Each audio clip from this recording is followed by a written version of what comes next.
Bom dia, Michele. Queria agradecer pelo convite para falar um pouquinho sobre a pesquisa que foi desenvolvida sobre a cozinha popular da microrregião do Litoral Sul. Inicialmente, eu apresento esse conceito de cozinha pobre, que foi um conceito apresentado pelo Márcio Montanari e que orienta, né, o meu interesse por esse universo, né, da cozinha popular, né, compreendendo as formas de produzir o alimento, de transformar esse alimento, apresentar esse alimento diferente, né, dos modos aristocráticos. Então, é algo mais cotidiano, mais presente em nossa realidade. A minha aproximação com esse universo da alimentação, ela aconteceu em 2010, quando eu fui morar na cidade de Apodi, e eu já venho trabalhando há certo tempo com a temática do artesanato, e eu soube no entorno da cidade, né, em municípios próximos também, da produção de objetos artesanais. Então, tive a oportunidade de conhecer a produção da cerâmica na comunidade de Pindobaú, no município de Felipe Guerra, e lá havia uma produção feminina de potes e panelas de barro, que são instrumentais de cozinha. Da mesma maneira, no sítio Barra, em Apodi, eu pude observar a produção das peneiras, ou urupemas ou urupembas, feitas com o talo da carnaúba. Então, em comum, esses objetos dialogavam com esse universo, né, da cozinha, são equipamentos de cozinha. E o fato de morar em Apodi também me fez prestar atenção a alimentos que eu desconhecia, né, como morador aqui do litoral, e imediatamente me chamaram a atenção as formas diferentes, os sabores diferentes, né, do que era produzido no Oeste, né? De como esses alimentos eram produzidos no Oeste. Nesse universo aí a gente tem desde pães, né, caseiros, com uma quantidade enorme de açúcar, o grude, que para a gente é salgado e lá é um bolo doce, pesado. Então são alguns exemplos.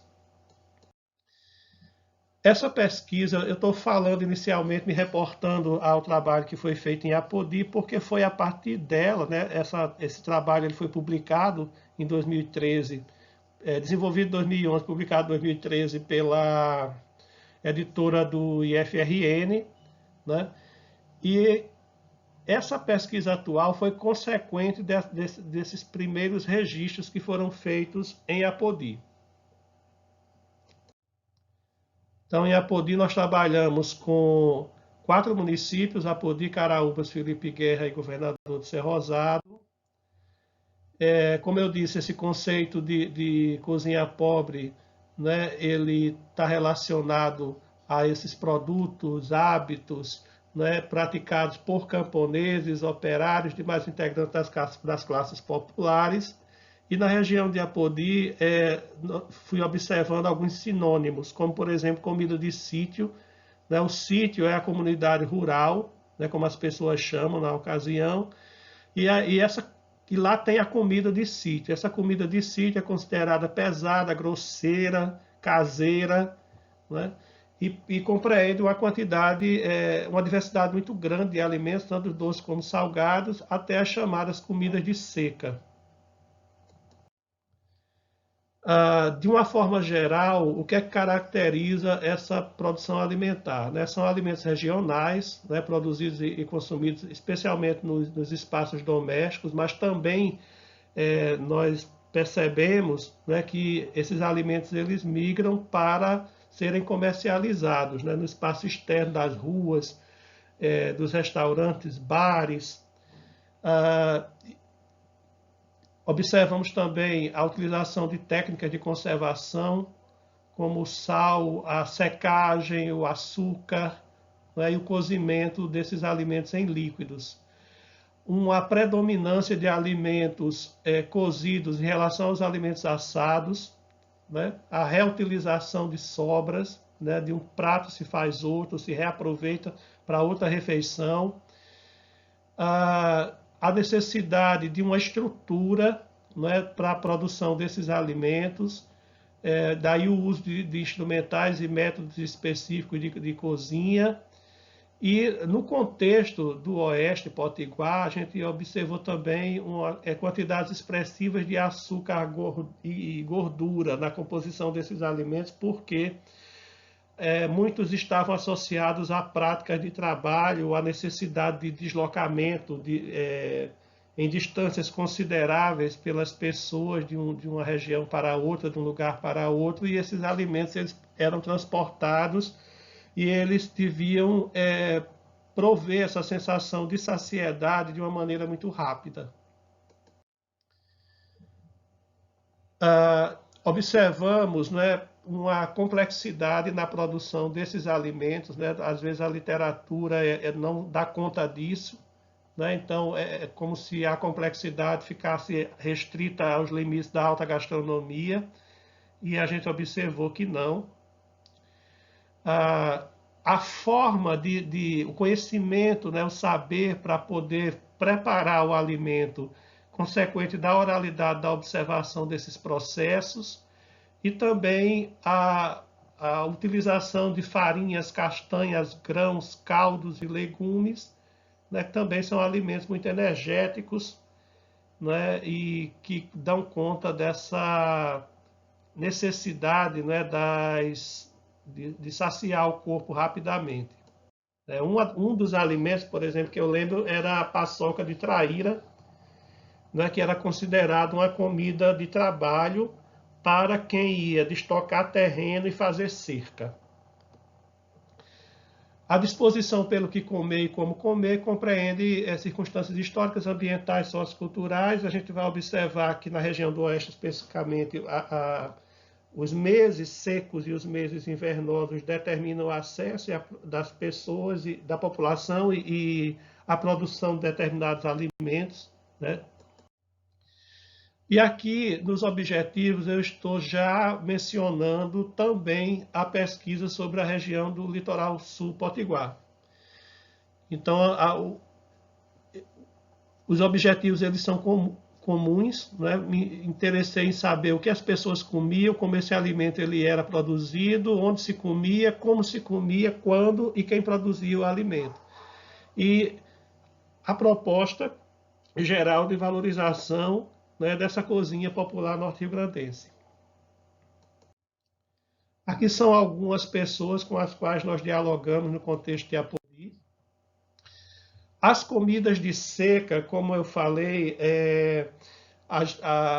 nos períodos secos, isso não é uma coisa temporal, né? Porque eu lembro que no período que eu vivi lá e enfrentei alguns meses de seca, a gente teve que comprar água, mesmo vivendo na cidade, para ter a casa abastecida, né? As pessoas que moravam na zona rural, elas eram afetadas mais diretamente, né, com a perda das plantações e do criatório. A paisagem ela se transforma de uma maneira extraordinária no período invernoso, e aí existe a possibilidade da plantação dos roçados de milho, feijão, melancia, arroz, situações que nos períodos secos são improváveis. Aqui a gente tem alguns equipamentos de cozinha, né, que encontrados na região, além das urupemas que eu falei, dos potes para guardar água, os pilões, as colheres de pau, as formas de queijo. Aqui um dos processos, né, que nós conseguimos registrar, que é a produção do pirão de banana verde no município de Felipe Guerra, né, que é acompanhamento de carneiros e galinhas cozidas em caldo. E é uma característica do município o uso da banana verde para diversos pratos. O pirão de banana verde talvez seja o mais conhecido. Aqui alguns espaços de comercialização dos alimentos compreendiam bares, restaurantes, churrascarias, casas e a feira livre. bares, restaurantes, padarias. Esse é o livro, né, que foi lançado agora recentemente pela editora do Instituto Federal da Paraíba. Essa versão ela se encontra em e-book, então todo mundo pode acessar, né, para conhecer em detalhes, né, a nossa pesquisa. Foi um desafio porque a microrregião do Litoral Sul ela é constituída por 10 municípios. Estão listados aqui: Areias, Bahia Formosa, Canguaretama, Espírito Santo, Goianinha, Montanhas, Pedro Velho, Senador Georgino Avelino, Tibau do Sul e Vila Flor. O que imediatamente chama a atenção e diferencia do contexto do Oeste Potiguar é a monocultura da cana-de-açúcar, que historicamente vem sendo cultivada desde o período colonial. Essa monocultura da cana-de-açúcar ela avança, né, sobre as áreas de produção da agricultura familiar, mas eu vou falar isso um pouquinho depois. Aqui algumas pessoas que colaboraram também com a nossa pesquisa na microrregião do Litoral Sul. Alguns alimentos, né, encontrados, eu chamo a atenção aqui para a presença dos frutos do mar, como os caranguejos e peixes, né, dada a essa proximidade do litoral, e também algumas verduras, né, como o alface, né, o quiabo, que são cultivados pelo acesso maior aos recursos hídricos. A gente tem aqui fontes d'água, então as precipitações de chuva ao longo do ano elas são mais frequentes, então existe a possibilidade, né, de uma produção mais diversa em relação ao contexto sertanejo. Aqui também alguns alimentos vendidos também em casas, em espaços públicos e nas ruas, como no caso do arroz doce com caramelo, que a gente observa aqui, um prato, é uma comida de rua do município de Bahia Formosa. As pamonhas e canjicas, né, porque ainda existe essa tradição da produção desses alimentos à base de milho no ciclo junino aqui na região.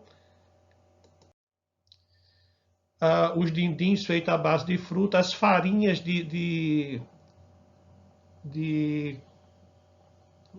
as farinhas específicas, né, à base da farinha de mandioca com acréscimo de sal, açúcar e coco, a produção de licores.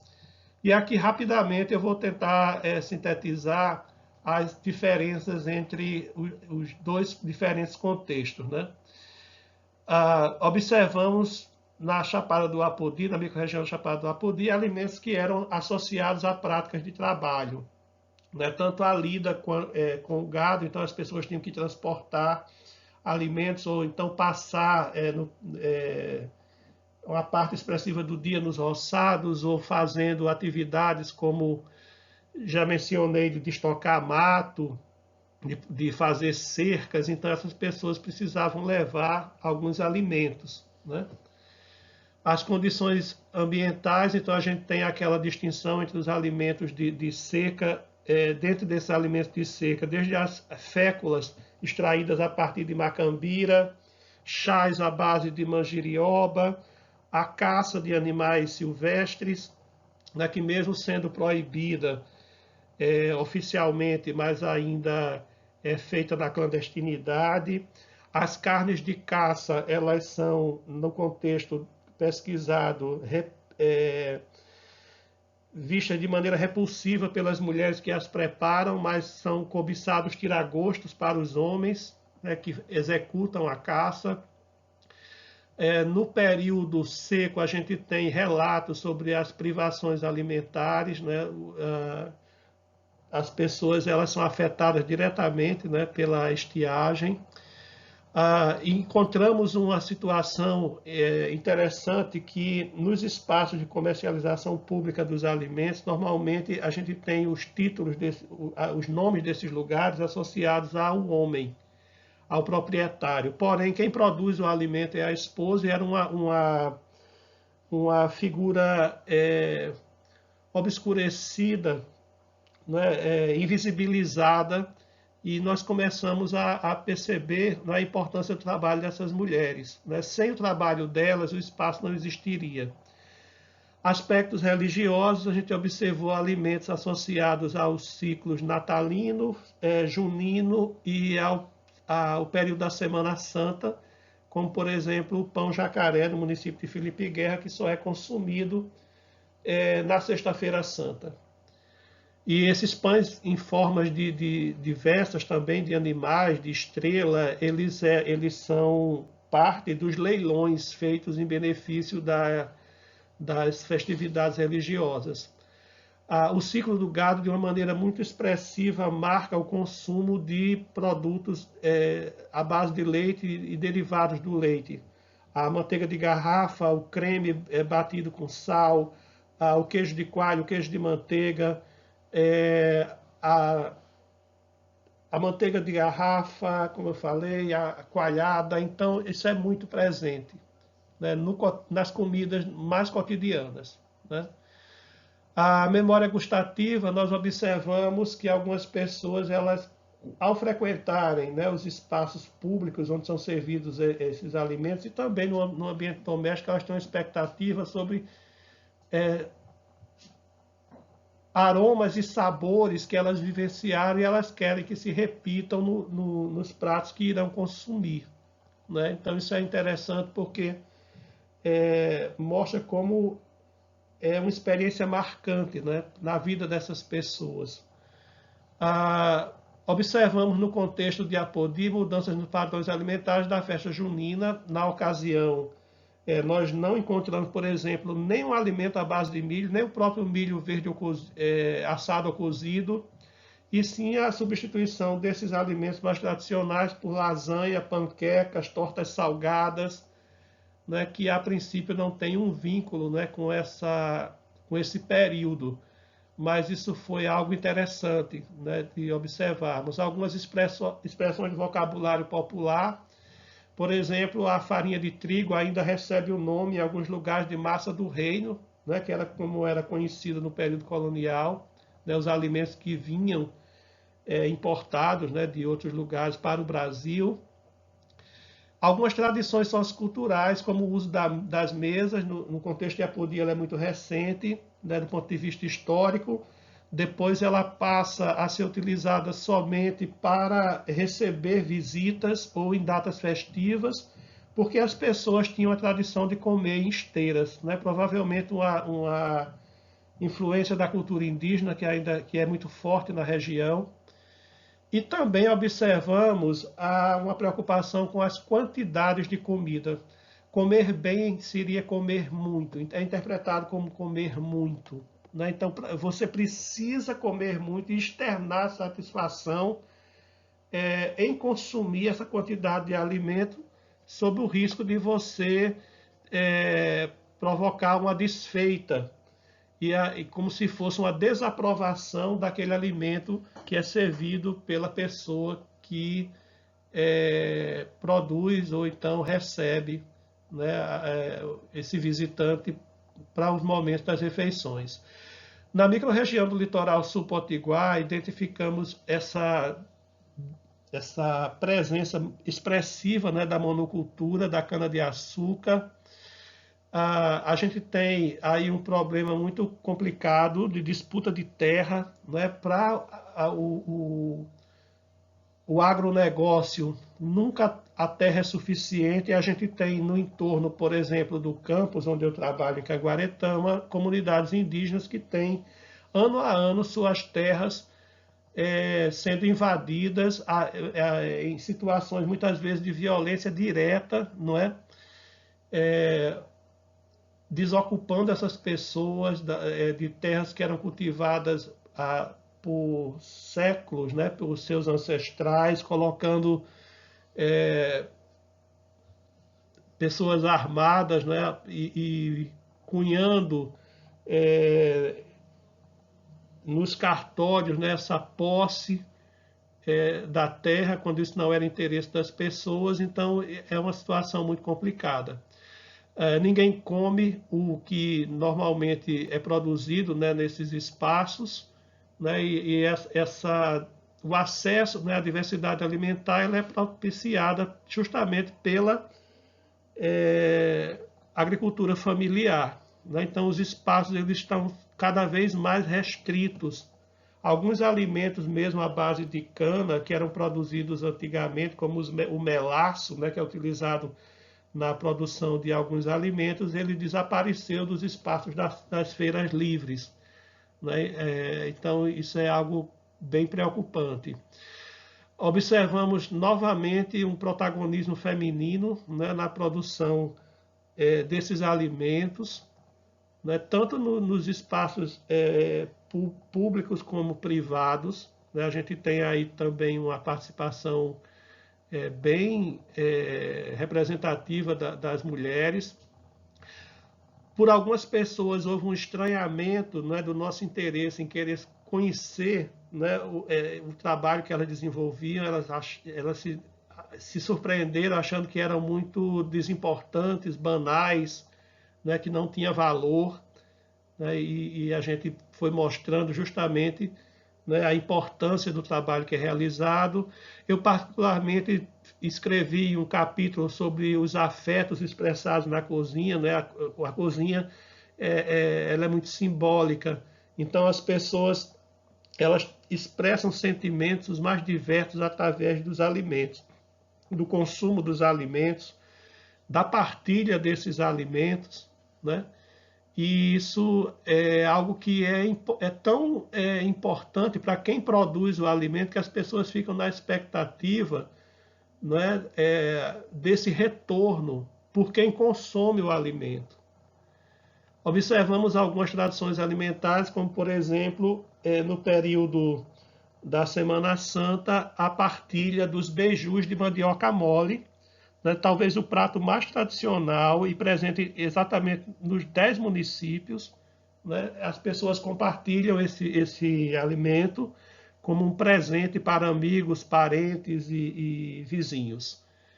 Existem alguns eventos gastronômicos no espaço, o famoso Festival da Praia da Pipa, em Tibau do Sul, o Festival da Albacora, que acontecia em Bahia Formosa.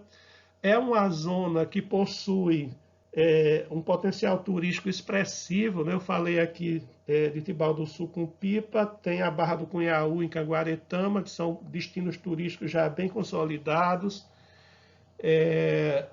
Porém, fora desses circuitos, né, turísticos, pouco se conhece sobre essa produção alimentar. Então, isso também nos chamou a atenção. Inclusive no espaço da Praia de Pipa, né, as pessoas que comercializam e produzem alimentos nas casas e nas ruas, elas têm um cardápio, né, assim, diferenciado daquele que é apresentado nos restaurantes. Então, isso também nos chamou a atenção. Aqui são algumas referências utilizadas. Eu peço perdão porque é muito complicado, num tempo curto, né, falar de um trabalho que é tão envolvente e envolve tantos conhecimentos, né? Então eu queria agradecer, né, mais uma vez. Me disponho a contribuir em outros momentos, se for possível, para falar de uma maneira mais tranquila, né, sobre